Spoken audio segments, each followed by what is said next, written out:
Evers on the phone for me, please. Oh. Lisa Evers talk. She was at the New York podcaster trial. The Troy Ave. So we're going to get some information on that. But remember, two Lady Gagas will get you paid $5,000 in your hand right around 8 o'clock.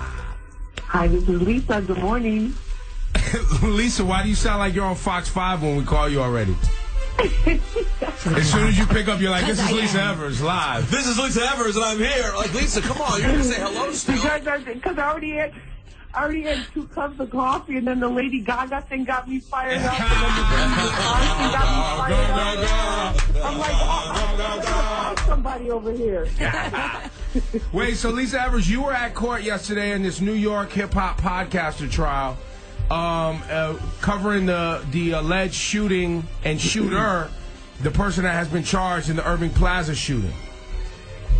Yeah, Ebro, and what came out in court basically confirmed what people have been saying on the street since the very beginning of the Irving Plaza shooting. So basically what happened in court was they read charges against Taxstone on 2 federal gun charges, and it confirmed a lot of the information that had been out there on the street that people have been saying since the very beginning, but there had been no proof because the only person that's been arrested in this was Troy Ave so far. Got it. So where are we at today? Because I read an article that there was DNA evidence on a trigger, a magazine, a gun, that now they're saying that Troy Ave didn't bring the gun in, and that this podcaster from New York, Daryl Campbell, I believe his name is. That's right. Brought the gun in the facility. Yeah, well, this is the whole thing. I mean, honestly, it was pretty explosive what they were saying in the court.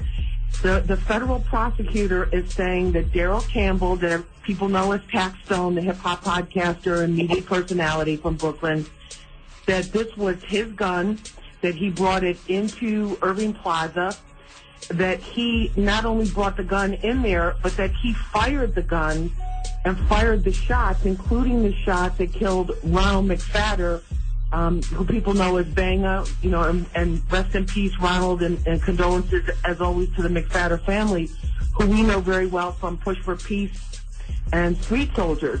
But what was so interesting was the DNA evidence, because the feds are saying that on the gun there was DNA from Daryl Campbell, DNA from Troy Ave, and DNA from Ronald McFadder.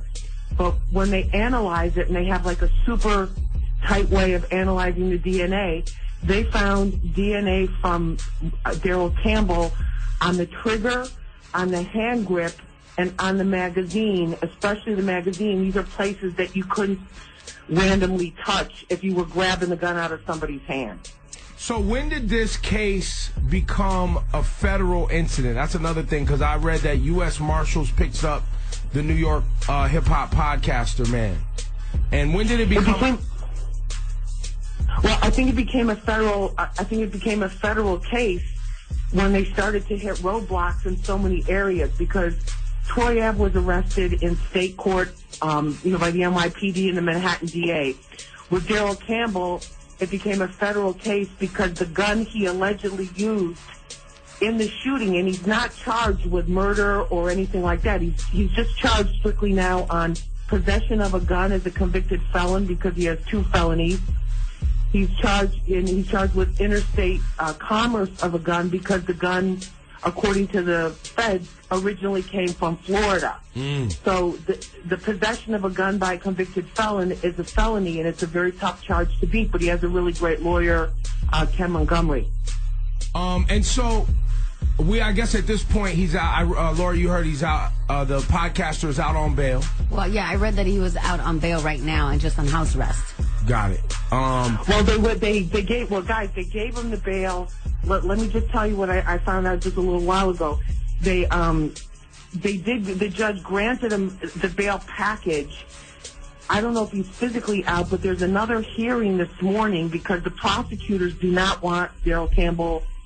They don't want him out of jail. So there's another hearing at 11:30 this morning where they're going to try to revoke the bail package and keep him behind bars. But I think the thing that people have to understand, one of the questions I was getting on social media some people was like, this happened 8 months ago. Why is all of this coming out now? You know, why did they make these moves now? Well, because it was a murder. And yeah, well, because it was a murder and they'll never give up. But also in court, the prosecutor said that in the last 2 months, a witness has come forward that is cooperating with the government and giving them information. So there's somebody that's talking that wasn't talking before. That's why we didn't see this kind of action earlier. Now, what's the story with the people who were shot other than the person that lost their lives? Because there was 2 women shot also, right? Right. And the prosecutor says that the gun, there was a struggle with the gun. Ronald McFadder and Troy Ave were in a struggle with Daryl Campbell, allegedly. The gun went off. Daryl Campbell fired the shots that killed Ronald McFadder, that also wounded Troy Ave, and the shot that injured the shots that 2 other shots that injured the 2 women.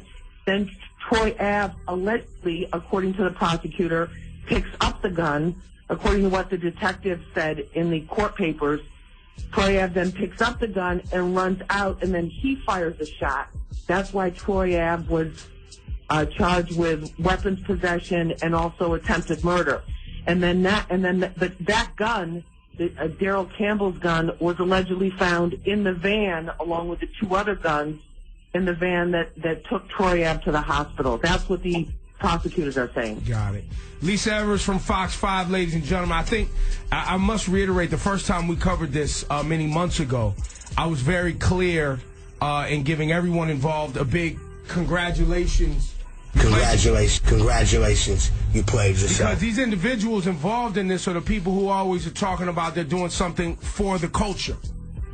Right. And anyone and everyone that brings a weapon into a gathering of fans of hip-hop music and jeopardizes the jobs of the security, the bartender, the people working at the facility, the artists on stage who their careers are jeopardized because you think it's okay to bring guns into a facility where everyone is trying to better themselves, right? Like create business and have careers.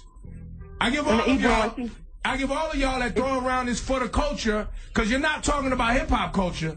You must be talking about jail culture. A big congratulations, you played yourself. Because that's not how it's supposed to be done. Fact. You leave street business in the street.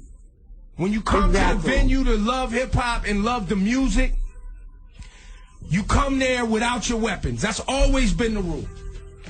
No, I think so. And Ebro, the other thing too is, you know, there's so many good concerts now. There's so many venues that are open to hip hop. There's so many opportunities for artists, and this just makes everybody look bad. Very well said, Lisa. Lisa Evers from Fox 5, ladies and gentlemen. Keep us updated on this news story, and thank you for the information.